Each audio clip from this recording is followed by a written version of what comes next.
pète et qui a des filiales, des chauffeurs, qui eux ne sont pas scalables. Et cette première rupture dans le modèle a fait réfléchir des gens, et notamment mon associé Nicolas Collin, avec ce concept de face nord, face sud dans les business. Grosso modo, ça veut dire quoi? Ça veut dire que cette vision de qu'est-ce qui est scalable et qu'est-ce qui n'est pas scalable en l'opérant sur un seul objet était un peu simpliste, un peu,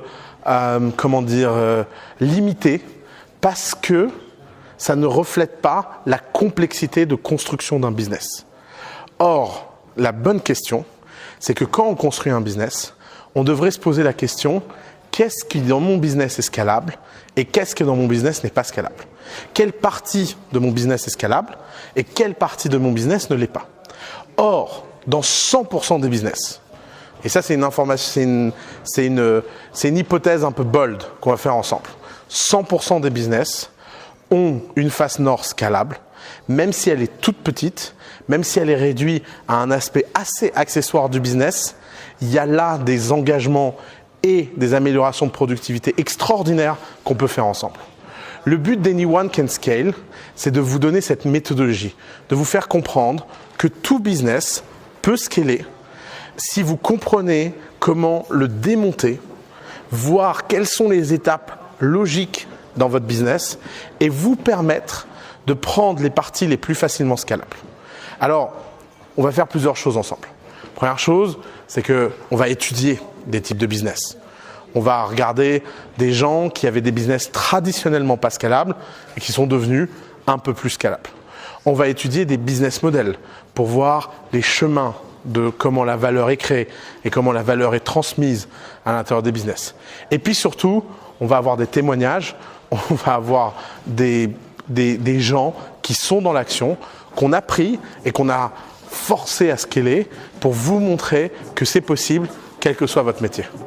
Je m'appelle Léa Evrard, je suis inscrite au barreau de Paris depuis 6 ans maintenant. Je m'appelle Guillaume, je suis développeur freelance. Je m'appelle Lavinia Unita, je suis médecin, je suis installée à Londres où je fais de la médecine fonctionnelle.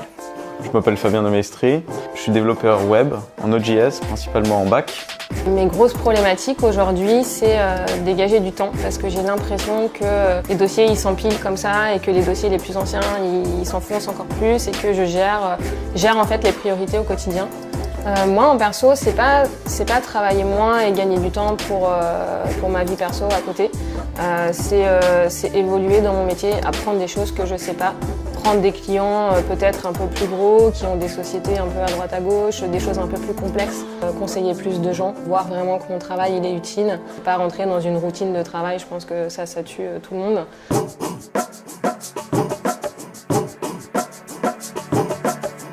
La base du scale, c'est l'investissement.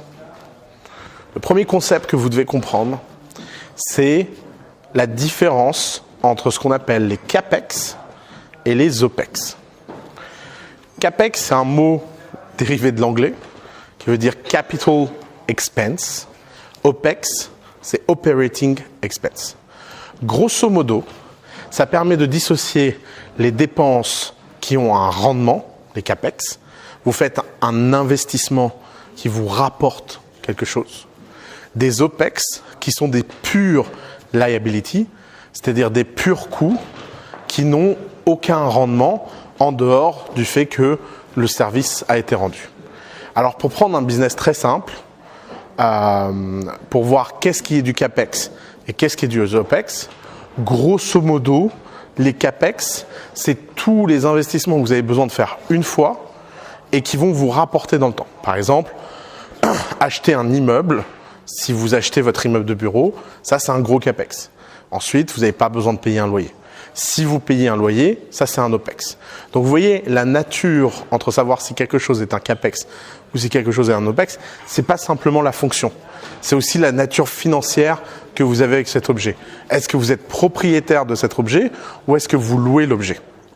La révolution de l'Internet et ce qui est en train de se passer dans les business actuellement est en train de transformer énormément de choses qui étaient des CAPEX en OPEX. Grosso modo, avant, vous aviez besoin de capital pour démarrer. Maintenant, vous pouvez louer l'accès à des ressources. Avant, il fallait acheter ces serveurs. Maintenant, vous pouvez louer vos serveurs.